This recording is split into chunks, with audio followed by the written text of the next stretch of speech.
নমস্কার বন্ধুরা, দীপাস কিচেনে আপনাদের সবাইকে স্বাগত। আজকে আমি 2 কেজি আম নিয়ে নিয়েছি আমচুর পাউডার বানাবো বলে। তো দেখুন, আমি আমটা আমি এইভাবে ছিলে নিচ্ছি পাতলা পাতলা করে। এটা আমি রোদ্দুরে দেব, দিয়ে শুকিয়ে নেব, নিয়ে আমচুরটা বানাবো। আমি আমটা এইভাবে পাতলা পাতলা করে কেটে নিতে হবে। একটা পিলারের সাহায্যে কেটে নিয়ে এটাকে রোদ্দুরে দেবেন, যে পাখার হাওয়ার মধ্যে শুকিয়ে নেবেন। বেস্ট হয় রোদ্দুরে শুকিয়ে নিলে। এখন রোদ্দুরটাও খুব কড়া উঠেছে, তো আপনারা এরকমভাবে ঘরে আমচুর করে নেবেন। স্বাস্থ্যকরও হয় এবং ভালোও হয় নিজের হাতে আমচুর বানানো। এতটা হয়েছে আমার, শুকিয়ে একটুখানি হয়ে যাবে। তো এখন আম অনেক বাজারে কাঁচা আম উঠেছে, আপনারা এইভাবে বানিয়ে নিতে পারেন। ছাদে রোদ্দুরে একটা পেপারের মধ্যেও আপনারা দিতে পারেন।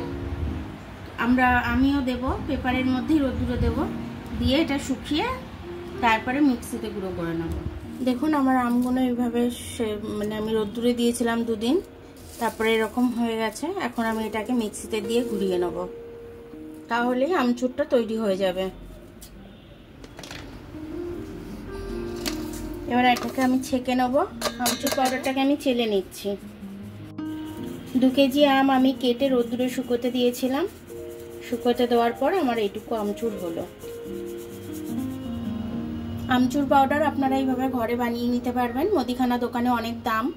এই সময় আমের সিজন চলছে, কাঁচা আম প্রচুর বাজারে পাওয়া যাচ্ছে। তো আপনারা কাঁচা আম এইভাবে পিলার দিয়ে ছুলে রোদ্দুরে দিয়ে দেবেন। 2 দিনের আমগুলো শুকিয়ে যাবে।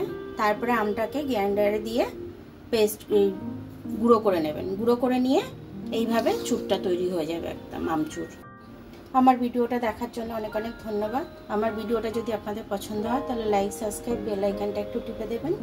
আর যদি ফেসবুক থেকে দেখেন তাহলে লাইক আর ফলোটা করে দেবেন। আবার কাল দেখা হবে নতুন কোনো ভিডিওর সাথে। ততক্ষণ আপনারা ভালো থাকবেন, আমি আসছি।